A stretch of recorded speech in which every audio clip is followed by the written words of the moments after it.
All right, YouTube, let me back up.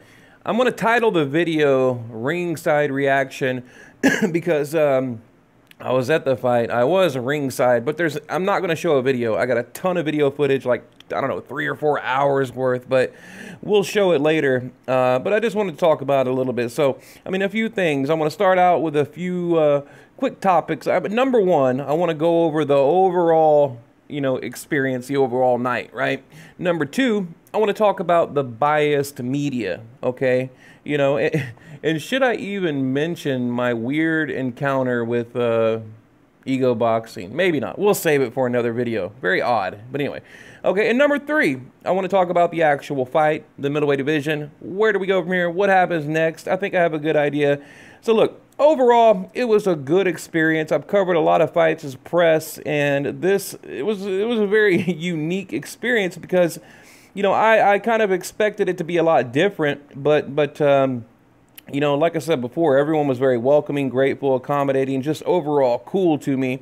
And I got to meet a lot of people, made a lot of connections. I got, like I said, probably just 3 or 4 hours of video that I really don't know what to do with. I got good interviews, things like that. But let's get on to the biased media and I guess the perception that the boxing fans probably have. So I can tell you firsthand, 100% factual, firsthand knowledge.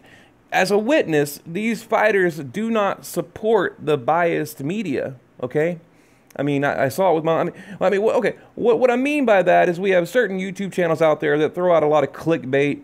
They try to create like a racial tension in order to gain views. And I was a witness to how these guys are treated, from the fighters as press. And it's not very good. I mean, not very good. And to be honest, they don't get any respect, okay? Look, these channels, they act like they're best friends with these guys. And truthfully, the fighters, the promoters, the managers, all the people that matter want nothing to do with them. I saw it with my own 2 eyes. So very interesting, okay? And we can get into it further later. It's hard to explain what I mean without dropping names or pointing fingers. But most of you out there, you know what I'm getting at, right? Okay, so let's talk about the fight.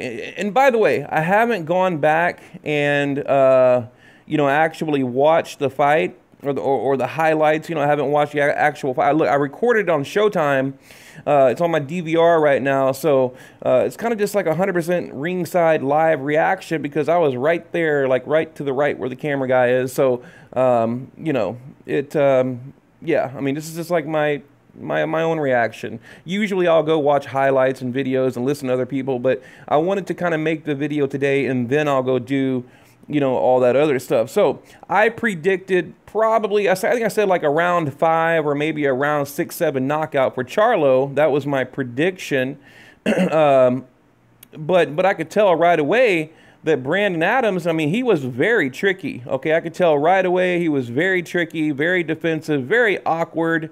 Almost like a Hank Lundy in a way. He kind of reminded me of Hank Lundy, but short, stocky, jumping in and out, just that weird, awkward movement.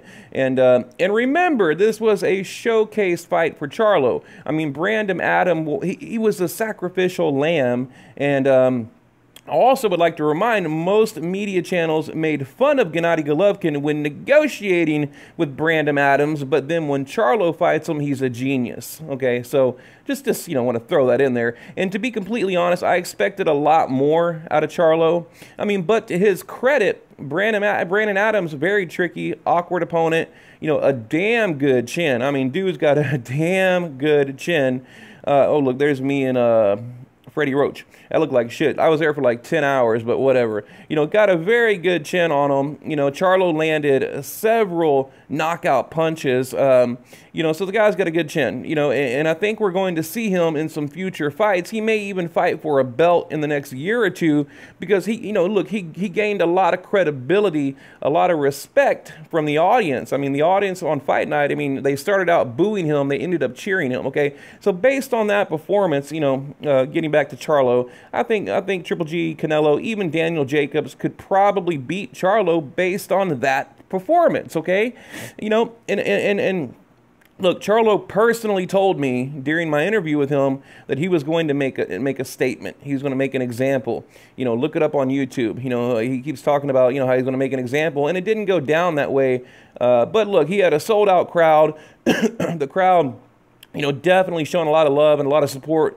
You know, supporting him, and they were just happy to be there one way or the other. Although I heard a lot of people say they were disappointed. You know, his brother is better. He's not that good. He's going to lose against, you know, top fighters. And those comments were coming from the hardcore Charlo fans in the arena. Okay, and that's, look, that, you know, and that's my honest opinion. I'm not going to lie. You know, I'm not going to lie. Just like I don't lie about Golovkin or Canelo or who the hell ever. I'm always going to tell you the truth. And based on that, you know, man, I just wasn't too impressed. Like I said, I expected a knockout, and but, you know, Brandon Adams, he's got a damn good chin. So, you know, and also we've seen a lot of top-level guys go 12 rounds with underdogs or contenders. You know, it's not an uncommon thing in boxing, you know, because he landed some really hard shots that probably would have knocked out anyone. So, you know, is that the right way to look at it? You know, or should you look at it like, dude should have been knocked out, but he wasn't, you know, so it should have been a showcase fight, but the guy had a great chin, you know, so, and as most of you know, the televised version is a lot different than watching it live, okay, because they have, you know, replays, slow motion, highlight reels, you know, at the end of the fight, and you're not distracted by the crowd, because everything Charlo did, the crowd went absolutely crazy. Sold out crowd, by the way. The noise was deafening. It was really, really loud in there. You know, I'm telling, look, the people in Houston, they love the Charlos, and they really do. I mean, just a ton of support, and they're bringing, you know, boxing to Houston, which I love. And again, oh, by the way, but a big shout out to Paulie Malignaggi and Freddie Roach. And I'm not name dropping as you people keep claiming. You know, these people were very respectful to me, so I want to give them a shout out. But anyway, back to Charlo. You know, I guess the question is, you know, how does he do against the Canelo, right?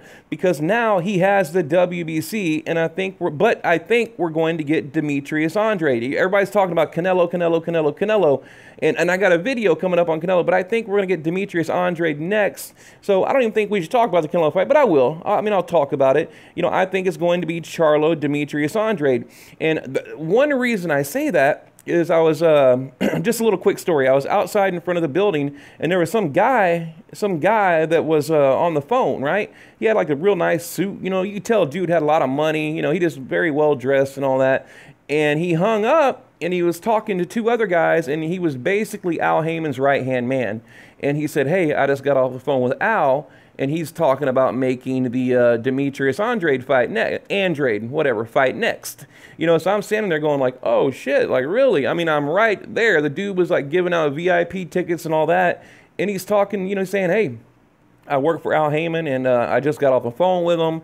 And, you know, at this point, Charlo hadn't fought yet. He said if he wins, you know, we're probably going to get Demetrius Andrade next. So, I mean, I thought that was pretty cool. So, I mean, to me, that's kind of confirmation that fight will happen. I mean, given everything lines up, you know, and it's an easy fight to make. It's an in-house fight. They don't have to deal with Golden Boy or whoever, you know.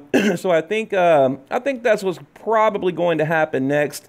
You know, look, they cannot continue fighting guys like Brandon Adams, right? Both Charlo brothers needed to look good to kind of redeem themselves from their last fight.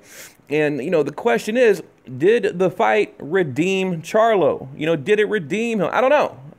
You know, I really don't know. His brother took an L. He didn't look so good. And he went 12 rounds with a dude he was supposed to knock out. But, like I said, the guy had a damn good chin. He was incredibly awkward, and I think they underestimated him. So, you know, I don't know. Like I said, and, you know, as I mentioned earlier, I believe most middleweights would have gone down from those punches. I mean, I was right there, man. Some of those punches, especially the uppercuts, like, I mean, it was like knocked his head back and like touched his damn back with the back of his head, and the guy kept coming forward. So, but, you know, I don't know. So overall, you know, I just want to sum it up real quick. It was a great night. I truly enjoyed it. And, you know, but, yeah, like I said, I expected more out of Charlo, but I also kind of understand being there, you know, being so close, watching what I watched. I understand why it went 12 rounds because, like I said, he had Freddie Roach. He had a great trainer in his corner. You know, he was awkward, damn good chin. I mean, the whole thing, you name it. You know, he just, you know, he had a good night. He had a good night. So, you know, I don't know. What do you guys think? You know, put your look, and really, I really want to hear what you guys think. And I don't want you to think I'm pandering or trying to, you know, just take it too easy on Charlo or whatever. I'm not. I'm being honest. You know, I think any other fighter would have went down from those punches. So, you know, you have to keep that in mind. So what do you guys think? Leave it below.